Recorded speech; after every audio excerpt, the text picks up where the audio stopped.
Hello viewers, I hope आप सभी अच्छे होंगे। मैं विभास चंदा आज दूसरा एक टॉपिक लेके हाजिर हूं। आज हम जिस सेल ऑर्गेनेलिज के बारे में डिस्कस करेंगे उसका नाम है माइटोकॉन्ड्रिया। जो माइटोकॉन्ड्रिया टर्म है ये एक प्लूरल फॉर्म में है। अगर सिंगुलर फॉर्म में इसका नाम पूछा जाए तो इसका आंसर होगा माइटोकॉन्ड्रियन। जो माइटोकॉन्ड्रिया है ये टर्म माइटोस से आया है जिसका मीनिंग है थ्रेड, ये ग्रीक नेम है, और कॉन्ड्रोस जिसका मीनिंग है ग्रैन्यूल्स। ये एक double membrane layer cell organelles है और ये है एक सेमी ऑटोनोमस इन नेचर, यानी कि इसके अंदर ऐसा कुछ फीचर्स है, डीएनए है जो कि सेल्फ रेप्लिकेटिंग होता है, यानी कि खुद से खुद को प्रिपेयर करेगा। इसीलिए अगर ओरिजिन का बात किया जाए तो सबसे पहले इसका ओरिजिन है प्री एग्जिस्टिंग माइटोकॉन्ड्रिया। इसको एक पहले से माइटोकॉन्ड्रिया जो जनरेट हुआ है उसी जगह से उस माइटोकॉन्ड्रिया से ही नया नेसेंट माइटोकॉन्ड्रिया बन रहा है। इसको सबसे पहले जिन्होंने डिस्कवर किए थे उनका नाम है एल्बर्ट वॉन कॉलिकर इन 1857। एल्बर्ट वॉन कॉलिकर इन 1857। डिस्ट्रीब्यूशन का बात किया जाए तो साइटोप्लाज्म, सेल साइटोप्लाज्म में तो होगा, मगर यूकैरियोटिक सेल साइटोप्लाज्म में होगा। और किस में नहीं रहेगा? जैसे मैमेलियन आरबीसी में ये बिल्कुल नहीं रहेगा। नंबर है एक सेल में कितना सारा माइटोकॉन्ड्रिया रह सकता है ये वेरी करेगा। यानी कि हमारे बॉडी में जिस जगह पे या किसी भी इंडिविजुअल के बॉडी में जिस जगह पे एनर्जी ज्यादा जरूरत होगा उसी जगह पे एक्यूमुलेशन माइटोकॉन्ड्रिया का ज्यादा होगा, यानी कि उस जगह पे जाके माइटोकॉन्ड्रिया इकट्ठे होंगे और काम करना स्टार्ट कर देगा।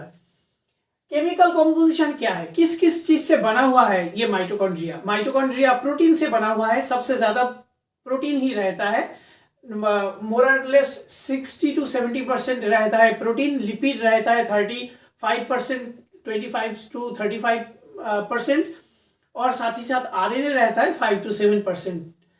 इसके साथ अगर अल्ट्रा स्ट्रक्चर को हम देखें तो इसमें मैंने एक ओवरव्यू ऑफ द माइटोकॉन्ड्रिया का स्ट्रक्चर दिखाया और इस जगह पे मैंने एक सेक्शन का एक आउटर अल्ट्रा स्ट्रक्चर दिखाया। सबसे पहले मैं ओवरव्यू अगर माइटोकॉन्ड्रिया का देखा जाए उसमें उसका बात करेंगे।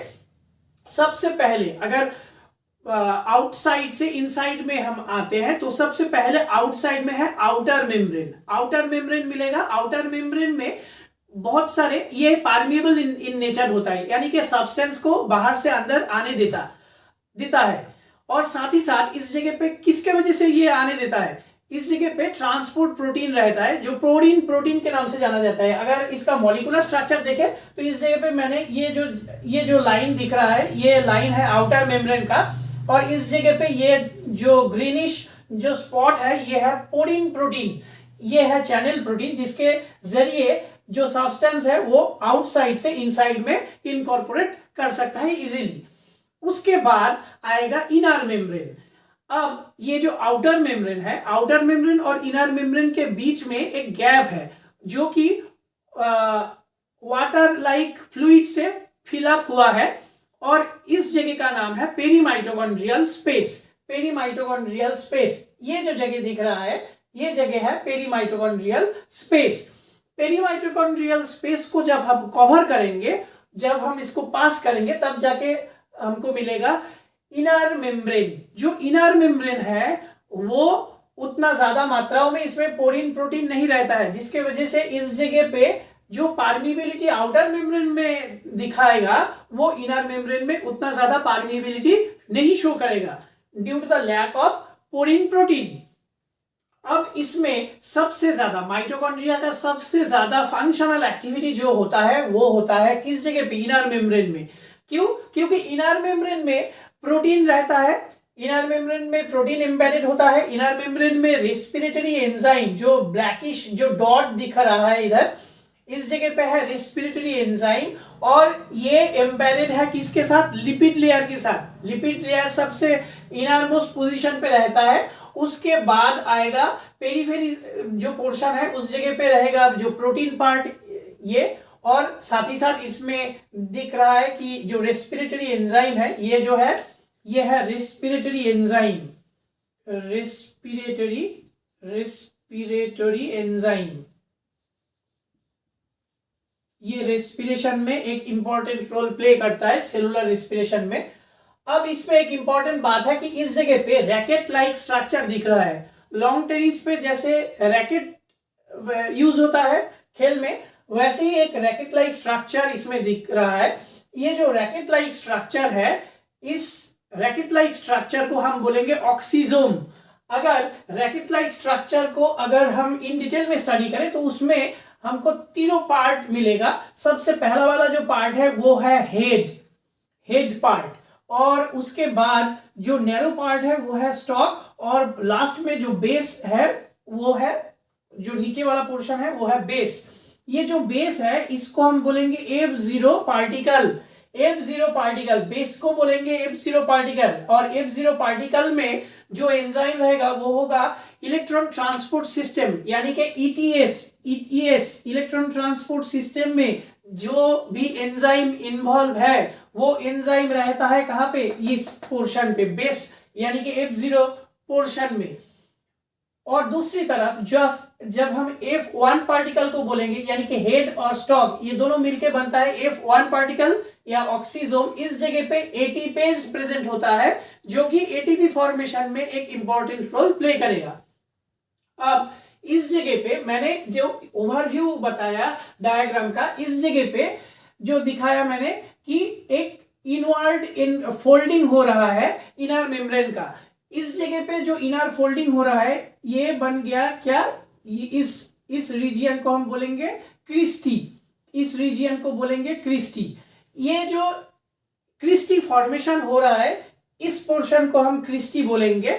ये जो क्रिस्टी फॉर्मेशन हो रहा है इसके वजह से कुछ एडवांटेज मिल सकता है क्या, माइटोकॉन्ड्रिया को जरूर मिल सकता है, क्योंकि इनर जो मेम्ब्रेन है वो ज्यादा मात्राओं में फोल्डेड हो रहा है।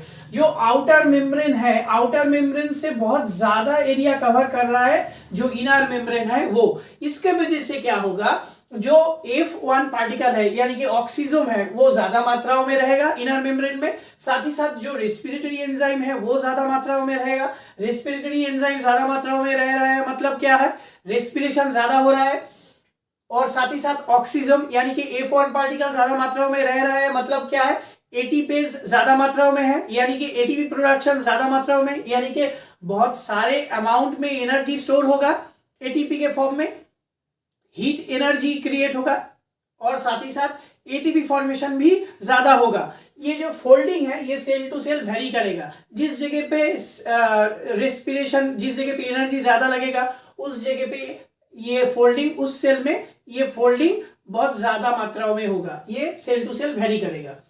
और इसके अंदर वाला जो पोर्शन है, इसका जो इनर पोर्शन है, इस जगह पे है मैट्रिक्स।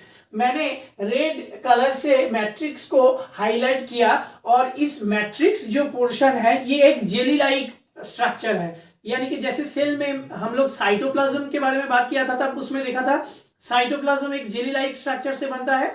इसमें जो मैट्रिक्स है वो भी जेली लाइक सब्सटेंस से बनता है। इस जगह पे सॉल्युबल प्रोटीन रहेगा, इस जगह पे राइबोसोम रहेगा, इस जगह पे डीएनए रहेगा, आरएनए रहेगा, साथ ही साथ आयंस भी रहेगा। तो ये था ओवरव्यू ऑफ द स्ट्रक्चर और the ultra structure of the mitochondria. अब हम फंक्शन के बारे में डिस्कस करेंगे। सबसे पहला वाला जो फंक्शन है, mitochondria help in cellular respiration. Respiratory enzyme present होने के कारण ये रेस्पिरेशन में एक इंपॉर्टेंट रोल प्ले करता है। Power house of the cell, यानी कि ऑक्सीजन ज्यादा मात्राओं में है, एटीपेज ज्यादा मात्राओं में है, यानी कि एटीपी फॉर्मेशन ज्यादा मात्राओं में हो रहा है। Power house of the cell इसीलिए हम बोलेंगे सेमी ऑटोनोमस, यानी कि इस जगह पे डीएनए रहता है। डीएनए रहने की वजह से ये खुद एक नया प्री एग्जिस्टिंग सेल से नेसेंट एक प्री एग्जिस्टिंग माइटोकॉन्ड्रिया से नेसेंट माइटोकॉन्ड्रिया बना सकता है। एमआरएनए यानी कि मैसेंजर आरएनए, टीआरएनए यानी कि ट्रांसफर आरएनए, आरएनए यानी कि राइबोसोमल आरएनए किस चीज से बनता है, माइटोकॉन्ड्रियल डीएनए से बनता है। नेक्स्ट क्या है, माइटोकॉन्ड्रिया कैल्शियम को स्टोर करता है, साथ ही साथ ये डिटॉक्सिफाई करता है एमोनिया को लिवर में अगर एमोनिया फॉर्मेशन होता है तो उसको डिटॉक्सिफाई कर देता है। तो मोरलेस समरी ऑफ द माइटोकॉन्ड्रिया क्या है कि माइटोकॉन्ड्रिया को सबसे पहले डिस्कवर जिन्होंने किया था एल्बर्ट वॉन कॉलिकर इन 1857। ये एक डबल मेम्ब्रेन स्ट्रक्चर है, सेल ऑर्गेनेलिज है, जो कि प्री एग्जिस्टिंग माइटोकॉन्ड्रिया से जनरेट होता है, नेसेंट माइटोकॉन्ड्रिया। इसका अगर डिस्ट्रीब्यूशन देखा जाए, ये यूकैरियोटिक सेल साइटोप्लाज्म में जरूर प्रेजेंट होगा मगर आरबीसी में नहीं रहेगा। इसका जो नंबर है ये वेरी करता है सेल टू सेल। अगर कॉम्पोजिशन का बात किया जाए तो इसमें प्रोटीन रहेगा 60 to 70%, लिपिड रहेगा 25 to 35% और साथ ही साथ आरएनए रहेगा 5 to 7%। अगर अल्ट्रा स्ट्रक्चर का बात किया जाए तो इसमें सबसे पहले अगर आउटसाइड से इनसाइड में आए तो सबसे पहले आएगा कौन सा पार्ट, आउटर मेम्ब्रेन, उसके बाद आएगा periplasmic space, perimitochondrial space, और उसके बाद आएगा इनर मेम्ब्रेन। इनर मेम्ब्रेन के बाद आएगा जो क्रिस्टी पोर्शन उसमें क्रिएट होगा इनर मेम्ब्रेन जब फोल्ड होगा, और उसके बाद जो इनर कोर पोर्शन होगा वो होगा मैट्रिक्स। अगर स्ट्रक्चर के साथ साथ अगर फंक्शन के बारे में डिस्कस करें तो उसमें देखा जाएगा कि ये एक पावर हाउस या storage house, energy storage house के तौर पे काम कर सकता है क्योंकि एटीपी जनरेट होता है। ये सेलुलर रेस्पिरेशन में एक इंपॉर्टेंट रोल प्ले करता है क्योंकि रेस्पिरेटरी एंजाइम इस पे प्रेजेंट होता है। इसमें ये एक mRNA, RRNA, tRNA, जितने सारे आरएनए लगभग है उसका सिंथेसिस कर देता है इजीली। ये एक सेमी ऑटोनोमस सेल ऑर्गेनेलिज है, यानी कि खुद का डीएनए है, जिसके वजह से एक प्री एग्जिस्टिंग माइटोकॉन्ड्रिया से नेसेंट माइटोकॉन्ड्रिया बना सकता है। ये डिटॉक्सिफाई करता है एमोनिया को इन द लिवर सेल और कैल्शियम को ये स्टोर करके रखता है। यही था आज का पूरा माइटोकॉन्ड्रिया के बारे में डिस्कशन। अगर ये वीडियो पसंद आया तो मेरे चैनल को प्लीज जाके आप लोग सब्सक्राइब कीजिए, इस चैनल को लाइक कीजिए, शेयर कीजिए, कमेंट कीजिए। Thank you so much.